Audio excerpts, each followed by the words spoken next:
یہ ممکن نہیں ہے کہ محمد الرسول اللہ کے محبوبوں کا تذکرہ کیا جائے اور اللہ اسے قبول نہ کرے۔ اہل بیت نبی کریم صلی اللہ علیہ وسلم کے محبوب ترین لوگوں کا نام ہے، اور یہ پاکیزہ لوگوں کا نام ہے، اور ان کی محبت امت محمدیہ پر لازم کی گئی ہے۔ اللہ کریم ارشاد فرماتے ہیں قُلْ لَا أَسْأَلُكُمْ عَلَيْهِ أَجْرًا إِلَّا الْمَوَدَّةَ فِي الْقُرْبَى۔ میرے حبیب ان سے فرما دیجئے میں تم سے کسی اجر کا طالب نہیں ہوں، میں نے تمہیں دین دیا ہے، میں نے تمہیں شرک سے نکال کر نور توحید عطا کیا ہے، تمہیں رسالت کا نور عطا کیا، تمہیں قرآن دیا، تمہیں نماز دی، تمہیں روزہ عطا کیا، تمہیں حج دیے، تمہیں کلمے دیے، تمہیں صدقات دیے، لیکن میں نے اس چیز کے بدلے میں تم سے کوئی چیز نہیں مانگی، کسی چیز کا طالب نہیں ہوں، میں تم سے رب کے حکم کے مطابق قل، یہ اللہ کا حکم ہے، حبیب آپ فرما دیجئے ان سے، کیا فرما دیجئے میں کسی اجر کا طالب نہیں ہوں، لیکن یاد رکھنا الا المودۃ فی القربى، لیکن میرے اہل بیت کو کبھی نظر انداز نہ کرنا، انہیں کسی سے ہلکا نہ سمجھنا، نہ ان کی شان میں غلو، ہم اہل سنت ہیں، ہم نہ صحابہ کی شان میں غلو کرتے ہیں نہ اہل بیت کی شان میں غلو کرتے ہیں، یہ اعتدال کا مسلک ہے، جس کا جو مقام ہے ہم اسے وہ دیتے ہیں، لیکن ہم منافق بھی نہیں ہیں کہ ہم اہل بیت کی شان کو اب کم کرنا شروع کر دیں کہ دوسرے بڑھاتے ہیں تو ہم اتنی کم کریں، اتنی شان کو کم کر دیں کہ بندہ شرما جائے تقریر سننے کے بعد کہ یہ شان اہل بیت ہے۔ ہم اہل سنت ہیں، ہم اعتدال پہ رہتے ہیں، ہم نے صحابہ کرام کی شان کو اتنا مانا جتنی محمد الرسول اللہ نے بتائی ہے، اور اہل بیت کی انہی شانوں کو مانا ہے جو محمد الرسول اللہ نے بتائی۔ یہ خاندان پاکیزہ ترین خاندان ہے، طہارت کا پیکر۔ مجھے بتائیے محمد الرسول اللہ کے خاندان سے بڑھ کر اس کائنات میں کوئی پاکیزہ خاندان ہو؟ ہے کوئی؟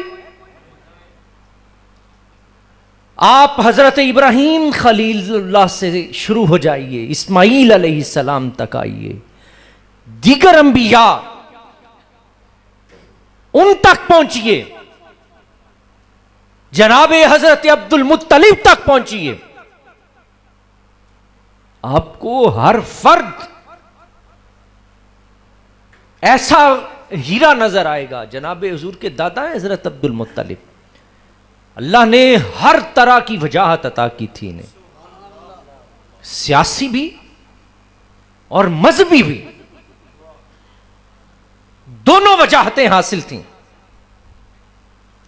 دنیا کے بادشاہ عرب میں اگر کسی شخص سے ملاقات کرنا اپنے لیے سعادت سمجھتے تھے تو وہ ایک شخص تھا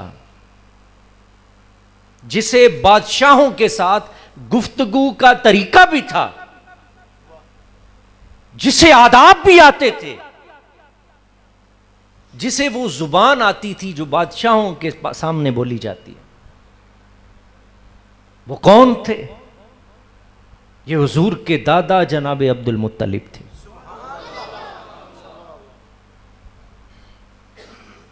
اللہ نے سیاسی وجاہت بھی دی اور مذہبی وجاہت بھی عطا کی. کعبے کی تولیت حاصل رہی آپ کو. تو میں جو عرض کر رہا تھا کہ یہ اگر حضور علیہ الصلاۃ والسلام نبی کریم صلی اللہ علیہ وسلم کا ارشاد پاک ہے کہ میرے پورے خاندان میں میرا شجرہ اٹھا کے دیکھیے، میرے پورے شجرہ میں ایک بھی ایسا نہیں جو بے نکاح ہو، ایک بھی ایسا نہیں جس نے کبھی حرام کا ارتکاب کیا ہو، ایک بھی ایسا نہیں جس نے شرک کیا ہو، یہ بتوں کی پوجا کی ہو. یہ سارے کے سارے. اور اسی خاندان میں آگے چلتے ہیں اہل بیت. علی المرتضی شیر خدا. کون؟ یہ وہ شخصیت ہے جس کی پرورش محمد الرسول اللہ نے کی ہے. اگر کوئی پروردہ آغوش نبوت ہے بچپن سے لے کر قاضی القضات بنانے تک، قاضی القضات سے لے کر باب مدینہ العلم بنانے تک علی کے پیچھے کون ہے؟ پیچھے محمد الرسول اللہ کی ذات ہے.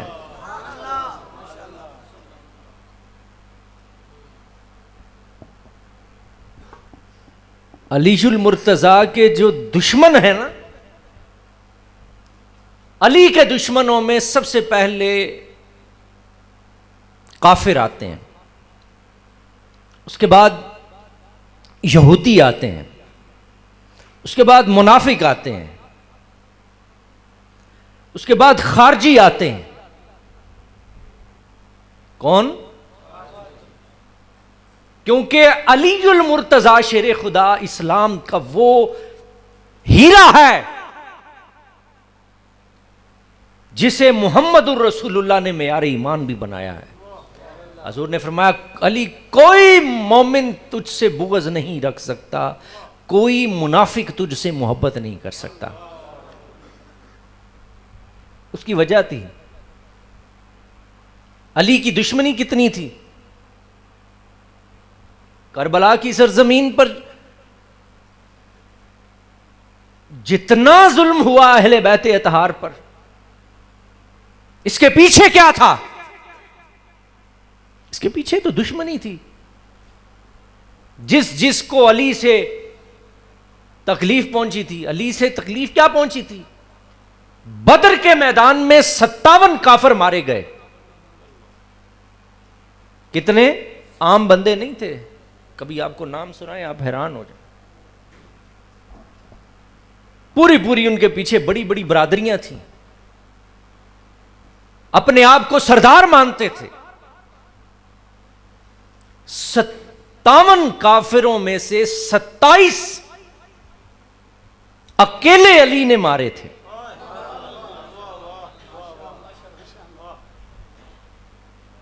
دوسری طرف یہودیوں کی کیوں نہیں بنی؟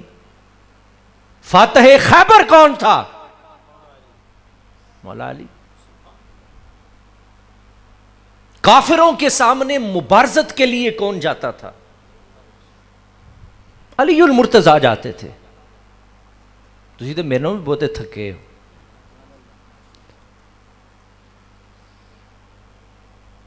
کون جاتا تھا؟ علی المرتضی جاتے تھے.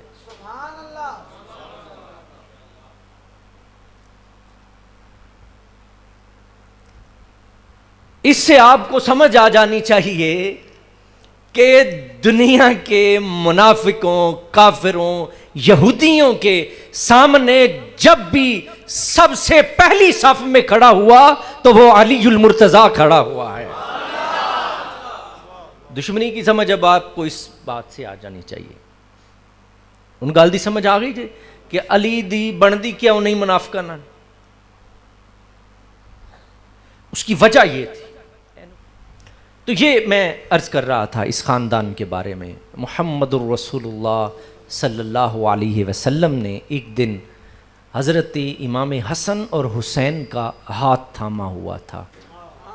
وَأَخَذَ بِيَدَيْنِ، دونوں کے ہاتھ تھامے ہوئے تھے، کیونکہ ان ہاتھوں کی نسبت محمد الرسول اللہ کی ذات سے تھی، اور حضور جانتے تھے انہی میرے دست اقدس کا فیض اگر امت کو منتقل ہوگا تو ان کے ہاتھوں سے ہوگا. تو حضور نے ہاتھ تھامے تھے حضرت امام حسن اور حسین کا، اور آپ نے ارشاد فرمایا کہ من احبنی، جو مجھ سے محبت کرتا ہے، وَأَحَبَّ هَذَيْنِ، اس پر لازم ہے کہ وہ ان دونوں سے بھی محبت کرے. یہ نہیں کہ مجھ سے محبت اور حسن و حسین سے بغض. اگر کوئی محبت مصطفیٰ کا دعوے دار ہے، حسن و حسین سے بغض رکھتا ہے، تو سمجھ لیجئے اس کا نبی سے کوئی تعلق نہیں. اس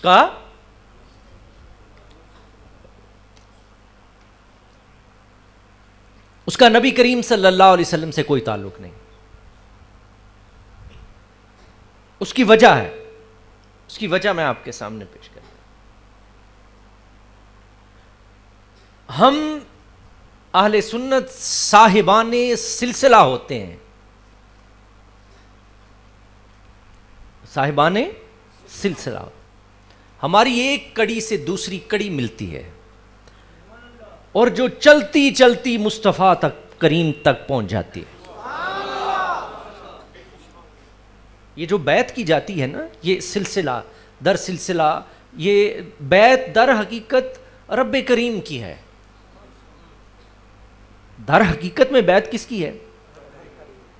نہیں ٹھیک ہو رہا، کچھ ڈبلنگ آ رہی، کوئی سمجھ نہیں آ رہی. میں پہلے بہت اچھا چل رہے تھے. جی ہوں ٹھیک ہو گئے، نہیں ہے دوبارہ آ گئی. ٹھیک ہے. در حقیقت بیعت اللہ کی ہے. ان الذین یبایعونک انما یبایعون اللہ ید اللہ فوق ایدیہم. اللہ کریم نے اپنے حبیب سے ارشاد فرمایا، میرے حبیب یہ جو تیرے دست اقدس پر بیعت کر رہے ہیں، یہ دست اقدس حقیقت میں تیرے رب کا دست اقدس ہے. یہ تیرے، اب آپ کو سلسلے کی سمجھ آ جانی چاہیے. یہ پھر سلسلہ پہنچتا ہے علی المرتضیٰ تک، پھر اس کے بعد آپ کے شیخ تک پہنچتا ہے. سلسلہ منقطع کس کا ہوتا ہے؟ سلسلہ اسے کہتے ہیں جس میں کوئی کڑی ٹوٹی ہوئی نہ ہو. کسی ایسے پیر کی، ایسے شیخ کی بیعت نہ کی گئی ہو جو مصطفیٰ کا گستاخ ہو، صحابہ کا گستاخ ہو، اہل بیت کا گستاخ ہو، یا ان کے بارے میں اپنے دل میں حسد و بغض رکھتا ہو. رکھا تب بھی سلسلہ منقطع ہو گیا. وہ سلسلہ نبی کریم صلی اللہ علیہ وسلم تک نہیں پہنچے گا. اور یہ ہمارے لیے سبق بھی ہے کہ کسی بھی ایسے شخص کی بیعت کبھی نہ کیجیے گا جس کا سلسلہ منقطع ہو. ایک بھی ایسا آ گیا تو تمہارا سلسلہ سمجھو منقطع ہو گیا. ہم اہل سنت ہیں، ہم نہ تو ایسے کسی ملا کو مانتے ہیں، نہ ایسے کسی پیر کو مانتے ہیں. اہل بیت کا بغض آیا تو سمجھ لو وہ بھی بارگاہ مصطفی سے راندہ درگاہ کر دیا گیا. صحابہ کے بارے میں آیا، وہ بھی مصطفیٰ کی بارگاہ سے راندہ درگاہ کر دیا گیا، جن کو یہ دونوں وہ لوگ ہیں جن کی تربیت محمد رسول اللہ نے کی ہے. اہل بیت کی تربیت حضور نے نہیں کی، صحابہ کی. والذی بعث فی الامیین رسولا منہم یتلو علیہم آیاتہ ویزکیہم ویعلمہم الکتاب والحکمہ. صحابہ کو استاد کون ہے؟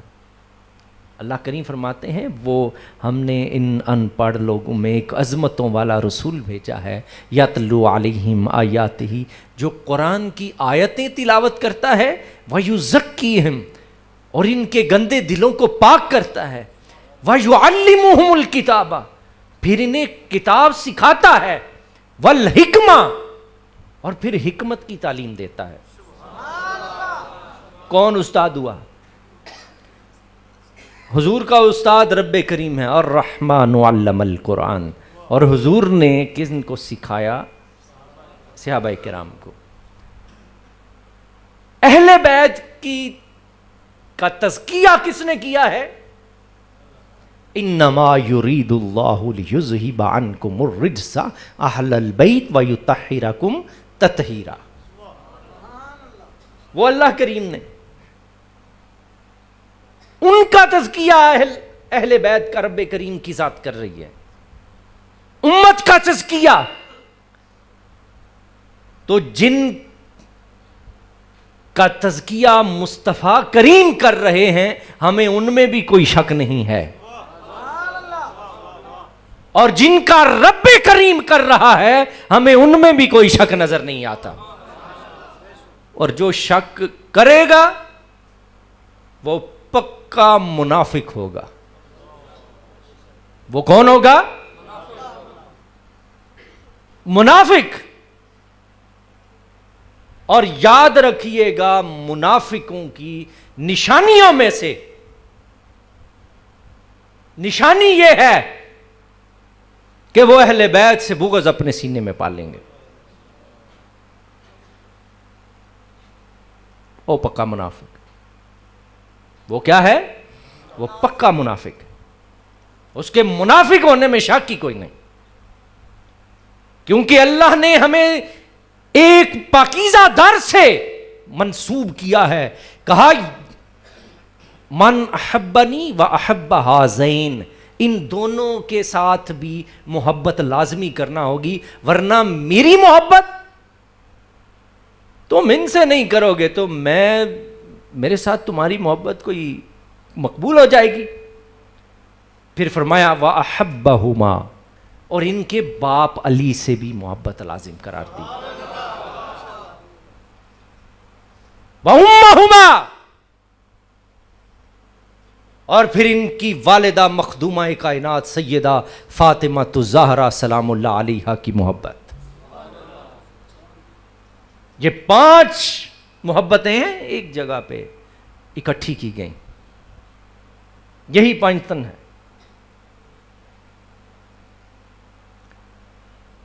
تو نبی کریم صلی اللہ علیہ وسلم ارشاد فرماتے ہیں، لوگو انی تارکن فیکم خلیفتین، میں تم میں اپنے 2 خلیفہ چھوڑ کے جا رہا ہوں. کتاب اللہ حبل ممدود ما بین السماء والارض، اللہ کی کتاب. اور یہ کتاب کی مثال کیسے دی؟ دیکھیے میرے کریم کی زبان سے نکلے ہوئے کلمات کیسے ہیں. حبل ممدود بین السماء والارض، یہ کتاب اللہ زمین و ایک رسی کی مانند ہے جو زمین و آسمان کے درمیان لٹکی ہوئی ہے.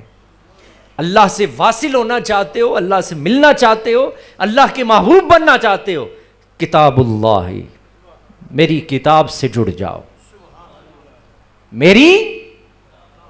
میری کتاب سے جڑ جاؤ. دوسرا وَإِطْرَتِي أَحْلُ بَيْتِي، دوسری میری اطرت اہل بیت، لن یتفرقا حتی یردا علی الحوض، یہاں تک کہ یہ دونوں جدا نہیں ہوں گے کہ حوض کوثر پر پہنچ جائیں گے۔ قرآن اور اہل بیت، اہل بیت کا سچا محب وہ ہے جس کا قرآن سے تعلق ہے، جس کا قرآن سے تعلق نہ ہو اس کا اہل بیت سے کیا تعلق ہے؟ قرآن اور اہل بیت یہ دونوں لازم و ملزوم ہیں۔ قرآن اہل بیت سے جدا نہیں ہے، اہل بیت قرآن سے جدا نہیں ہے۔ امام جعفر الصادق فرمایا کرتے تھے کہ قرآن کا اللہ نے جو علم ہمیں عطا کیا ہے وہ کسی اور کو عطا ہی نہیں کیا۔ وجہ کیا ہے؟ قرآن کے علوم کہاں سے حاصل کیے جاتے ہیں؟ سینہ مصطفیٰ سے۔ قرآن کا علم کہاں سے آتا ہے؟ پوچھیے حضرت شیخ عبدالحق محدث دہلوی کو، کیا لکھتے ہیں حضور کے سینہ اقدس کے بارے میں؟ میں یہی تو سینہ اطہر ہے جسے علم نشرح لک صدرک کی اللہ کریم نے سند عطا کی ہے۔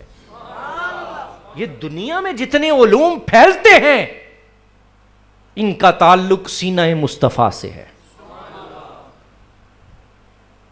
حضرت علی المرتضیٰ ایک دفعہ ایک جگہ حضور نے ان کو بھیجنا تھا قاضی بنا کر، تو انہوں نے عرض کی یا رسول اللہ میرا تو اس میں کوئی تجربہ ہی کوئی نہیں، نہ میں نے کبھی پہلے کوئی فیصلہ کیا ہے، عدالت یہ کوئی عام بات ہے، فیصلے کرنا یہ مشکل ترین کام ہے، پاکستان میں سب سے آسان ہے، جڑا پیسہ دے وہ حق چ کیس، ایتھے سب تو سوکھا ہے،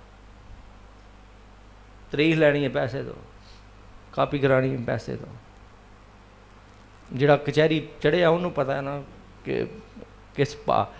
حضرت علی المرتضیٰ شیر خدا نے عرض کی یا رسول اللہ میرا اس کے بارے میں تو کوئی تجربہ نہیں ہے، کیسے فیصلے کروں گا میں لوگوں کے؟ کہتے ہیں کہ محمد الرسول اللہ نے اپنا دست اقدس میرے سینے پہ رکھ دیا،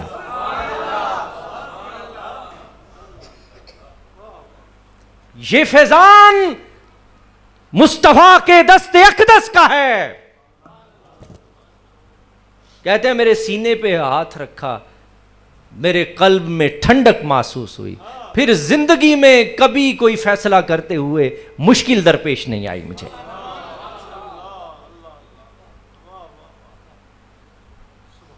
فاروق اعظم مشورہ کس سے لیتے تھے؟ دیکھیے اس کی وجہ یہ تھی وہ جانتے تھے مقام علی کیا ہے، اس علی کے سینے میں اگر علم پوشیدہ ہے تو وہ محمد الرسول اللہ کے دست اقدس سے آیا ہوا علم ہے۔ یہی تو اعتماد تھا۔ تو امام جعفر الصادق کہتے ہیں اللہ نے قرآن کا جو علم ہمیں عطا کیا ہے وہ کسی اور کو نہیں عطا کیا۔ انا دار العلم و علی بابھا، یہ صحیح حدیث میں نے آپ کے سامنے پیش کی، مدینۃ العلم سے یہ زیادہ صحیح حدیث ہے، اس کی صحت زیادہ ہے۔ انا دار العلم و علی بابھا، یہ سند کسے عطا ہوئی؟ یہ مولا علی کو عطا کی، اور یہ اسی خاندان کے چشم و چراغ تھے حضرت امام حسین رضی اللہ تعالی عنہ۔ یہ دین متین کی حفاظت کے لیے،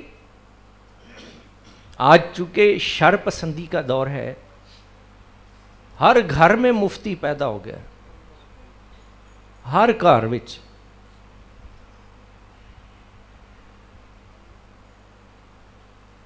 تو یہ شر پسندی کا ایک ایسی فکری انحطاط کا دور ہے جس میں کفر عالم اسلام کی عظیم شخصیات کے کردار کو نوجوانوں کے سامنے مشتبہ کر رہا ہے۔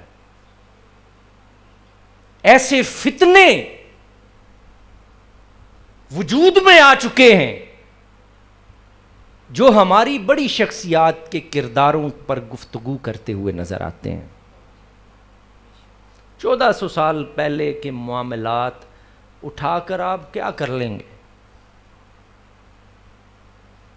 وہ معاملات جو 1400 سال سے چلتے آ رہے ہیں وہ چلتے رہیں گے، قیامت تک چلتے رہیں گے. آپ کو کسی نے کوئی ٹھیکیداری نہیں دی، آپ کو کسی نے فیصلے کی کرسی پر نہیں بٹھایا کہ آپ فیصلہ کریں. یہ قیامت کے دن پتہ چلے گا. آپ اپنا تعلق اللہ اور اس کے محبوبوں سے پکا رکھیے، بس اتنی سی بات ہے. سورہ فاتحہ میں اللہ نے کریم نے ارشاد فرمایا صراط الذین انعمت علیہم. اگر انعام یافتگان کے ساتھ لگے رہے تو منزل مقصود تک پہنچ جاؤ گے. راہ دے ہر کوئی آکھے تے میں بھی آکھاں راہ دے، تے بنا راہ بر تینوں راہ نہیں ملنا، تے رل مرسیں وچ راہ دے. صراط الذین انعمت علیہم، انعام یافتگان کے امام، اور ان اماموں سے ہمارا تعلق ہے. یہ تعلق مضبوط ہوا تو دنیا بھی سنور جائے گی، قبر بھی، حشر بھی آسانی سے گزر جائے گا. کیونکہ قیامت کے دن صرف دو گروہ ہوں گے، ایک اہل حق کا، دوسرا اہل باطل کا. اس دن باقی نہیں پوچھا جانا جڑے اسی ایتھے ساڑھے نام یہ نہیں ہونے. وہ تو ایک نام اہل حق ہے، دوسری طرف اہل باطل ہیں. بس اب آپ نے شامل ہونا ہے اہل حق میں. تو ہمارے امام حسین رضی اللہ تعالیٰ عنہ حق کے امام ہیں. ہماری دنیا میں بھی ان کے ساتھ محبت ہے، آخر قبر میں بھی ان کی محبت، تادم واپسی ہماری یہ محبت اللہ کریم برقرار رکھے. میں آپ تمام احباب کا مشکور ہوں جنہوں نے مجھے اس خوبصورت محفل پاک میں شرکت کی دعوت دی. اللہ کریم اسے اپنی بارگاہ میں قبول و منظور فرمائے، اللہ آپ پر رحم فرمائے. میں آخر میں خانقاہ چشتیہ نظامیہ وینس شریف میں ہر سال ہمارے دادا جان پیر سید بشیر احمد شاہ صاحب رحمۃ اللہ تعالیٰ علیہ کا سالانہ عرس پاک منعقد ہوتا ہے، اور اس سال 12 اگست کو صبح 8 بجے سے 1 بجے تک اس کی نشست ہوگی، اور اس کے بعد دعا ہوگی. میں آپ تمام احباب کو دعوت دیتا ہوں، جس طرح سے آپ اپنی روایت کے مطابق اہلیان انولا شرکت کرتے ہیں، تو میں آپ کو دعوت دیتا ہوں آپ حاضر ہوئیے گا اور اللہ کے محبوب کی بارگاہ میں آ کے خراج عقیدت پیش کیجیے گا. تو تمام حضرات کو شرکت کی دعوت دی جاتی ہے. 12 اگست بروز ہفتہ صبح 8 بجے سے ہماری ایک ہی نشست ہوگی، اور 1 بجے چونکہ ظہر کی نماز کے ساتھ ہی دعا کا اہتمام ہوگا. آپ تمام حضرات اس میں ضرور شرکت کیجیے گا. اللہ آپ پر اپنی خاص رحمت، کرم اور فضل فرمائے، اور اس محفل پاک کو اپنی بارگاہ میں قبول فرمائے. اس بستی پر اپنی اللہ خاص رحمت نازل فرمائے. وآخر دعوانا ان الحمد للہ رب العالمین.